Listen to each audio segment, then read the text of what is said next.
साहित्य प्रेमी बंधुओं, आज मैं एक ऐसे स्वनामधन्य कवि की रचनाओं को आपके साथ शेयर करने जा रही हूँ, जिसने युगों से उपेक्षिता नारी की पीड़ा को समझा एवं उसे सर्वथा एक नवीन दृष्टिकोण के साथ अपनी रचनाओं के माध्यम से समाज के सम्मुख प्रस्तुत किया।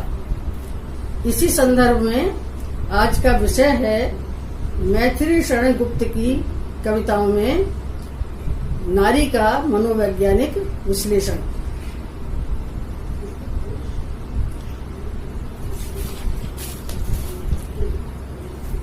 सृष्टि के निर्माण में यदि विधाता की कोई उच्चतम परिकल्पना रही तो वह थी नारी। अनादिकाल से नारी पुरुष की पूर्णता का हेतु रही है, अतः पुरुष उससे अनासक्त रह ही नहीं सकता। भारतीय संस्कृति के 3 सोपान हैं, नारी, गंगा और गीता, जो क्रमशः भारतीय शुचिता, पावनता और नैतिकता के प्रतीक हैं। नारी समाज का धर्म है, मर्यादा और शील है। किसी समाज की जो नारी है वही समाज है। भारतीय संस्कृति में नारी का स्वरूप, चरित्र और भूमिकाएं इतनी विशिष्ट, विपुल और बहुल हैं कि संस्कृति का गायक, कवि और साहित्यकार नारी चित्रण से अपने को पृथक रख ही नहीं सकता। समाज की एक महत्वपूर्ण इकाई होने के नाते नारी सदैव से काव्य को भावात्मक एवं अनुभूत्यात्मक रूप से अनुप्राणित करती आई है। यही कारण है कि आदिकाल से लेकर आधुनिक काल तक हमारे कवियों और साहित्यकारों ने नारी अंतर्मन के बहुरंगी चित्र अपनी लेखनी से चित्रित किए हैं। अच्छा, समाज में नारी की स्थिति के अनुरूप इन चित्रों में भी विविधता आई है। वैदिक काल में नारी को गौरवपूर्ण पद प्राप्त था, किंतु परिवर्ती काल में नारी की स्थिति क्रमशः गिरती गई है। महाकाव्य काल में नारी के दोनों रूप दृष्टिगोचर होते हैं। एक ओर वह पुरुष की सहधर्मिणी है, तो दूसरी ओर वह दोषों की मूल और पापिनी भी है। वस्तुतः नारी का चित्रण कवि सापेक्ष रहा है, अर्थात कवि ने अपने दृष्टिकोण के माध्यम से जैसा उसे उचित लगा वैसा उसने उसके रूप का चित्रण किया है। नारीत्व के मूल्य का आकलन करते हुए कवियों ने उसको समाज के विभिन्न सांचों में ढाला है और मनमाना ढांचा तैयार किया है, और नारी इस काव्य शोषण से सिसकती रही है, बिलखती रही है और पुरुषों के दाव में पासा बनी जीतती और हारती रही है। महात्मा तुलसीदास ने सामान्य नारी को सहज, अपावन, जड़, अज्ञ, वासना में तथा काम वासना और मोह का कारण बताया है। रीतिकाल तक आते आते तो नारी का मात्र मादक और उद्दाम रूप ही कवियों का वर्ण विषय रह गया था। इस काल के कवियों की दृष्टि तो केवल नारी के कटाक्ष तक सीमित रह गई थी। आधुनिक काल में आकर नारी भावना के विकास की पृष्ठभूमि तैयार हुई और नारी स्थिति के पुनरुत्थान की ओर विद्वानों, कवियों एवं समाज सुधारकों का ध्यान आकर्षित हुआ। आधुनिक युग में संस्कृति के अमर गायक मैथिली शरण गुप्त का आविर्भाव हिंदी साहित्य के लिए एक वरदान था। उनमें अतीत की गौरव गाथा गाने की एक अलग ही प्रेरणा थी। अतः उन्होंने नारी के अबला, पतिता और उपेक्षिता रूप के उद्धार का सुष्ठु प्रयास किया।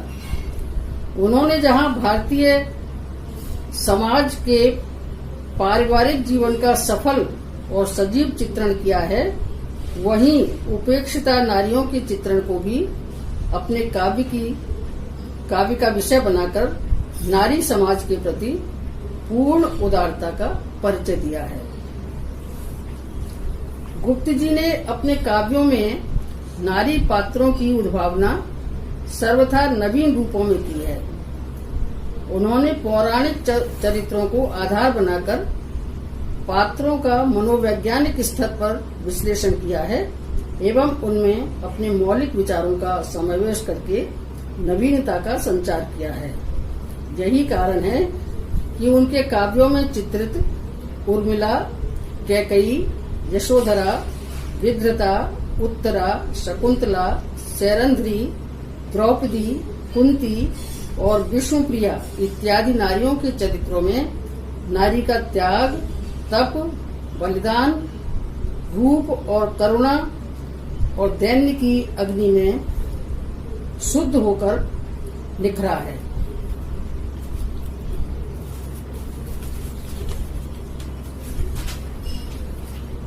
उदाहरण स्वरूप मानस की कैकेयी पाठकों की भर्त्सना का पात्र है, जबकि गुप्त जी ने उसका मनोवैज्ञानिक विश्लेषण करके उसे सर्वथा नवीन सांचे में ढाल दिया है।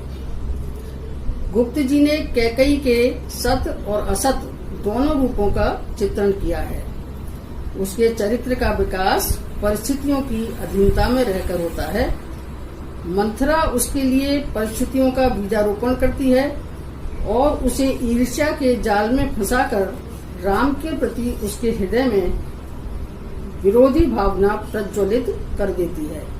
यही कारण है कि जो शिशु राम स्वप्न में भी मंजरी माँ को देखकर उसके पास भाग आता है, वही परम प्रिय पुत्र राम उसकी आंखों का कांटा बन जाता है। उसे ये शब्द पर भी संदेह, बुलाया तक न उसे जो गे, चारों दिशाओं में गूंजते हुए सुनाई देते हैं और स्नेह की मूर्ति कैकेयी कराला काली में परिवर्तित हो जाती है। किंतु जब कैकेयी को अपनी भूल का बोध होता है तो वह जीवन भर पश्चाताप और अनुताप की अग्नि में जलती रहती है। थूके मुझ पर त्रैलोक्य भरे ही थूके, जो कोई कुछ कह सके कहे क्यों चूके, छीने न मात्र पद किंतु भरत का मुझसे, हे राम दुहाई और करूं क्या तुझसे।